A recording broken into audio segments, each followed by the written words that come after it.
करने के साथ साथ हम उन प्रभु की आराधना करते हुए जहाँ देखते हैं कि देवशास्त्र गुरु के भक्ति करने से, देवशास्त्र गुरु के प्रति श्रद्धा जागृत करने से सम्यक दर्शन की प्राप्ति हो जाती है। तो ऐसे वह हमारे गुरुवर्य जिन्होंने हमें इस मार्ग पर अग्रसर किया, जो स्वयं भी बचपन से जिन्होंने आज जो कि 72 वर्ष की होने जा रही हैं, ऐसे है गुरु माँ जिन्होंने अपने मात्र 4 वर्ष की आयु में ही उन कंदमूलों का त्याग कर दिया, जिसे कि हम आज इस 60 वर्ष की उम्र में भी त्यागने के लिए तैयार है नहीं। यहाँ बैठने वालों का सबका कंदमूल का त्याग है क्या? हाँ, जन्म माता ही अभी तो खाने पीने के दिन है। और हमारे गुरु माँ जिन्होंने मात्र 4 वर्ष की उम्र में, जहाँ 4 वर्ष का बच्चा कुछ समझ भी नहीं पाता कि हमें क्या करना है, कैसे करना है, वहाँ उन्होंने 4 वर्ष की उम्र में उस कंदमूल का त्याग किया। जिन्होंने अपने जीवन को आगे बढ़ाने के लिए 14 वर्ष की उम्र में शुद्ध जल का त्याग किया। 16 वर्ष की उम्र में जिन्होंने सप्तम प्रतिमा के व्रतों को अपने जीवन में अंगीकार किया, और 20 वर्ष की उम्र में जिन्होंने आर्य का पद को उस सम्य शिखर ईश्वरी के अंतर्गत आचार्य श्री निर्मल साहब जी महाराज के कर कमलों के द्वारा उस आर्य का पद को ग्रहण किया, और 3 वर्ष के पश्चात ही जिन्हें वह गणनी पद प्राप्त किया आचार्य श्री विमल सागर जी महाराज ने। क्योंकि गणनी पद या आचार्य पद किसे मिलता है? जो बहुत योग्य होते हैं, जो अपने संघ का संचालन करने की योग्यता रखते हैं, ऐसे और शिष्यों को है आचार्य पद दिया जाता है। पुरुष पर्याय में जिसे संघ का संचालन करने के लिए मनराज को आचार्य पद से नियुक्त किया जाता है, और स्त्री पर्याय में उस संघ का संचालन करने के लिए शिक्षा, दीक्षा, प्रायश्चित आदि देने के लिए उन्हें आर्यिकाओं में से सर्वश्रेष्ठ आर्यिका को छांटकर उसे गणनी पद से सुशोभित किया जाता है, जो कि अपने संघ का संचालन स्वयं अपने व्रतों का पालन करती हैं और अपने शिष्यों के माध्यम से भी उन व्रतों का पालन कराती हैं। ऐसी परम पूज्य गणनी आर्यिका श्री विशुद्धमती माता जी, जिनके 48 वर्ष उस गणनी पद के पूर्ण हो चुके हैं, 49वां वर्ष जिनका प्रारंभ होगा 23 अप्रैल से। ऐसी वह गणनी माँ जिन्होंने हमें भी इस बचपन की अवस्था से अपने उस संयम की उंगली को पकड़कर हमें आज इस पद पर प्रतिष्ठित करने का जिन्हें मौका दिया। ऐसी वह गणनी माँ जिनके माध्यम से हम यदि उस धर्म की श्रृंखला में कहीं आगे बढ़ पाए तो आज इस पद पर उपस्थित हो पाए हैं। आप सभी के बीच में आज हमें आने का मौका मिला है, नहीं तो हम 36 साल से माता जी के साथ में रहकर अपना ज्ञान और अध्ययन में संलग्न थे, अपना अध्ययन उन गुरु के माध्यम से कर रहे थे। परंतु आप लोग तो कहेंगे माता जी हमारा तो सौभाग्य आप मिल गए, पर हम अपना दुर्भाग्य मानेंगे कि हमें हम गुरु के बीच से छोड़ना पड़ा। हम उस धर्म पे भावना के कारण से हमने आज अपने गुरु को वहां पर टॉक में ही छोड़ के और आज की दूनी नगरी में इस धर्म के प्रचार करने के लिए, धर्म की श्रृंखला को आगे बढ़ाने के लिए यहाँ आए, आपकी वेदी प्रतिष्ठा कराई और आज विधान में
कभी ये नहीं विचार करें कि ये हमारे गुरु हैं, ये किसी और के गुरु हैं। गुरु तो सब कौन होते हैं? गुरु ही होते हैं जिनके हाथ में पीछे और कमंडल है, वह सब हमारे गुरु हैं। हमें ऐसा नहीं करना ये हमारे गुरु और ये दूसरे के गुरु। जितने भी पीछे कमंडलधारी मुनिराज, आर्यका, छुल्लक, छुल्लिका जो भी हैं वह सब हमारे पूज्य हैं, हमारे आराध्य हैं, क्योंकि इनकी भक्ति, उपासना, आराधना करने से ही हमें सम्यक दर्शन की प्राप्ति होती है। जो सम्यक दर्शन वह मोक्ष महल की प्रथम सीढ़ी कहलाता है। बिना सम्यक दर्शन प्राप्त किए कभी हमारा ज्ञान सम्यक ज्ञान नहीं बन सकता, और जो हमारा आचरण यानी चारित्र है वह कभी सम्यक चारित्र नहीं बन सकता। वह दर्शन जब तक नहीं होगा, ज्ञान और दर्शन तो हर जीव के पास होता है। ज्ञान और दर्शन के बिना जीव की उपस्थिति, जीव नाम की सत्ता उसे प्राप्त नहीं हो सकती। चाहे वह एक इंद्रिय जीव हो और चाहे वह पंचेंद्रिय जीव हो। जहाँ जीव नाम की संज्ञा है वहाँ ज्ञान और दर्शन तो उसके साथ उसे प्राप्त है ही, क्योंकि जीव की परिभाषा ही वही की जिसमें ज्ञान, दर्शन और चेतना पाई जाती है उसे जीव कहते हैं। तो जीव ज्ञान और दर्शन तो हर किसी के पास पाया जाता है, परंतु है ज्ञान और दर्शन हमारा, जब तक हमारा दर्शन समीचीन दर्शन नहीं होगा, जब तक ज्ञान हमारा सम्यक ज्ञान नहीं बनेगा, जब तक हमारा मिथ्या कर्म का उदय चलता रहेगा, जब तक हमारा दर्शन मिथ्या दर्शन कहलाएगा, और वह ज्ञान भी हमारा मिथ्या ज्ञान कहलाएगा, जो कि हमें संसार के परिभ्रमण में कारण बन जाता है। चतुर्गति परिभ्रमण में कारण है यदि, तो मिथ्या दर्शन, मिथ्या ज्ञान और मिथ्या चारित्र संसार के चतुर्गति भ्रमण में कारण कहलाते हैं। और जब वही दर्शन हमारा सम्यक दर्शन बन जाता है, वह ज्ञान हमारा सम्यक ज्ञान बन जाता है, वह चारित्र हमारा सम्यक चारित्र बन जाता है, तो वह तीन रतन ही हमें उस मोक्ष सुख को प्राप्त कराने में समर्थ होते हैं। तो हम अपने जीवन में कभी ऐसा भेदभाव ना रखें कि ये गुरु मेरे और ये गुरु दूसरे के। जो भी गुरु हैं, जो भी पीछी कमंडलधारी हैं, सब हमारे पूज्य हैं, हमारे गुरु हैं। परंतु मात्र अंतर इतना है कि हम अपने जीवन में हमेशा एक गुरु को नियत करें, जिससे कि हम अपने जीवन को सुधारने का प्रयास करें। क्योंकि कहा जाता है कि जिसके जीवन में गुरु नहीं है उसका जीवन शुरू नहीं है। तो हम अपने जीवन में पूज्य तो सबको माने, परंतु एक को गुरु बनाएं, जिससे अपने कोई भी हमसे गलती होती है, कोई अपराध हो जाता है, कोई हमारे कार्य में कहीं व्यवधान आता है, तो वह गुरु की सहायता से हमारे सब सफल हो जाते हैं। क्योंकि कहा जाता है गुरु और प्रभु कभी कहकर हमें आशीर्वाद नहीं देते, कभी हमारी रक्षा नहीं करते, परंतु जब हम हमारे मन में गुरु के प्रति स्थान होता है, जब हम गुरु को अपने मन में स्थान दे लेते हैं, तो गुरु हमारी किस प्रकार से आदर्शता में हमारी सहायता करता है ये हम कह नहीं सकते। इसलिए हम अपने जीवन में हमेशा एक गुरु को अपना गुरु बनाएं और सबको पूज्य मानते हुए उनकी आराधना, भक्ति, उपासना करते रहें, जिससे कि हम अपने जीवन में हमेशा उस शाश्वत सुख को प्राप्त करने के लिए आगे बढ़ सकें। इन्हीं सद्भावनाओं के साथ बोलिए महावीर भगवान की। बोलगाड़ी आरका से विशिष्टमती माता जी की, आरका संघ की। जिंदगी भर का कमाया यूं ही बह गया मेरा जीवन प्रभु भजन सुना गिरेगा। बोलिए बड़ा कुछ मेरे पास से विशिष्टमती माता जी की। ओ बाबो बाबो मेरी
मीठो बोल था भाई बिगड़े था भाई बिगड़े मीठो मीठो बोल था भाई बिगड़े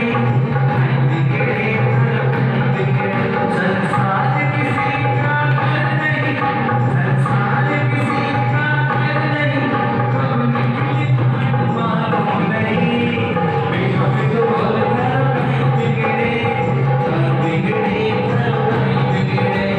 मीठो मीठो बोल था भाई बिगड़े भाई बिगड़े भाई बिगड़े स्वरवर से भक्त सदा बीना शरण अगड़े गए मुझसे युक्त सदन सदा आपको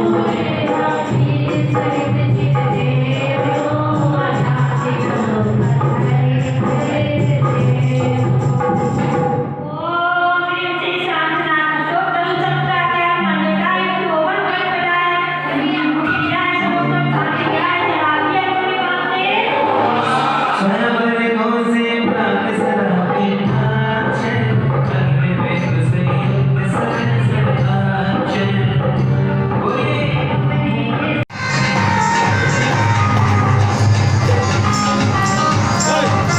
बोली बड़े पूजी इस मगनी से विशिष्टमती माता जी की ओ आबो आबोनी भक्ति के साथ सेल्फी करके ओ आबो आबोनी मेरी गुरु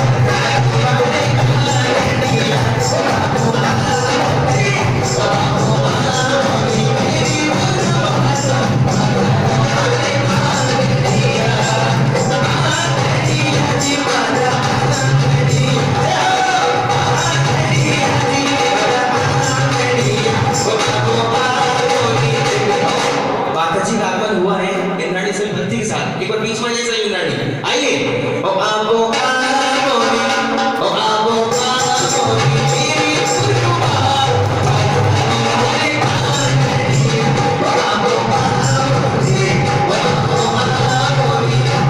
गुरु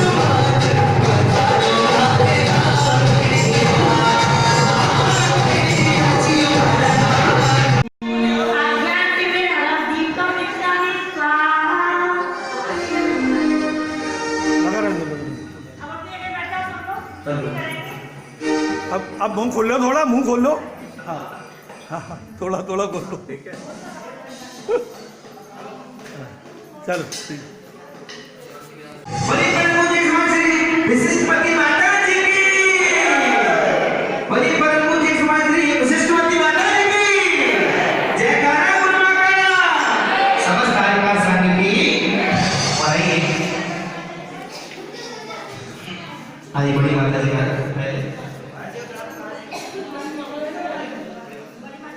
बोली परम पूज्य गणनी मां विशिष्टमती माता जी की आइए बड़ी माता जी के चरणों पर चढ़ाते हैं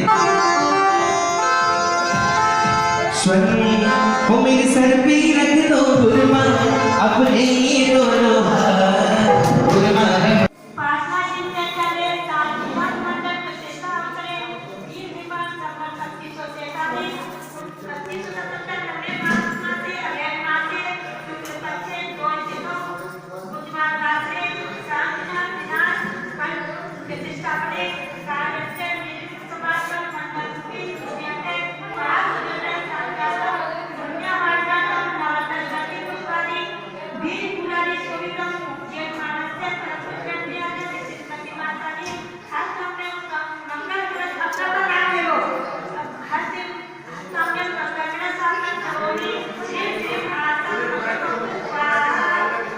रख दो। मेरा रास्ता रोशन कर दो मेरा रास्ता रोशन कर दो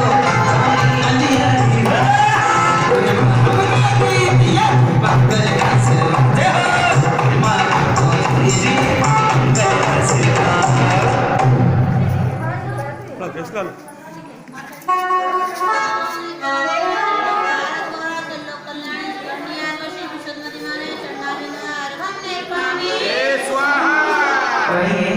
माता जी की शरणों में चढ़ाएंगे बड़ी माता जी को चढ़ाया हमने अब छोटी माता जी को चढ़ाएंगे विशिष्टमती माता जी को आइए अरे गुण ज्ञान देवे बदले में कुछ ना देवे ज्ञान की फूल कैसे ज्ञान फूल और अरे गुरमा है उपकारी ये ज्ञान की पिटारी गुरमा है उपकारी अरे आप तो अर्घ लेके खड़े हो गए हाथों में मैं भक्ति की सोच रहा हूँ आज अर्घ बाद में 2 मिनट आइए गुरमा चढ़ना है आइए आगे बढ़ते सभी अरे गुरमा ज्ञान देवे बदले में कुछ डाले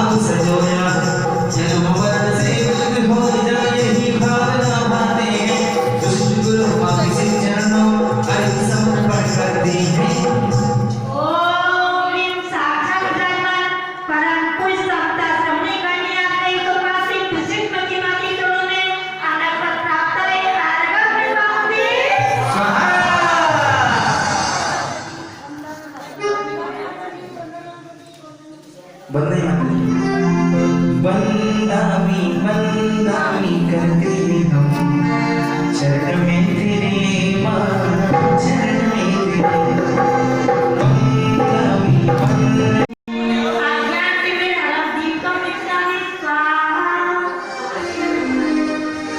लगा रहने दो।